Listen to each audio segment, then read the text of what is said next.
তখন তোমার 21 বছর বোধহয়, আমি তখন অষ্টাদশীর ছোঁয়ায়। নমস্কার, সুজিত চট্টোপাধ্যায়।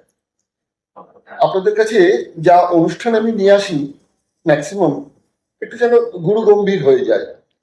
এর আগে গান বা মিউজিক এই নিয়ে কোনো অনুষ্ঠান এখনো পর্যন্ত করিনি, মানে আমি নিজে কোনোটা সাক্ষাৎকার দিইনি। কিন্তু এখন একটা সাক্ষাৎকার নিচ্ছি, সেটা হচ্ছে একজন উত্তর কন্যার সঙ্গে সাক্ষাৎকার নিচ্ছি। নামটা একটু জেনে শুনি আরেকবার। বনশ্রী পালকুন্ডু। বনশ্রী পালকুন্ডু। সুতরাং বনশ্রী সেনগুপ্তকে আমরা জানি। বনশ্রী নামটার সঙ্গে সঙ্গীতের একটা বড় সম্পর্ক আছে। বনশ্রী উত্তরবঙ্গের মেয়ে, সুতরাং বুঝতে পারছেন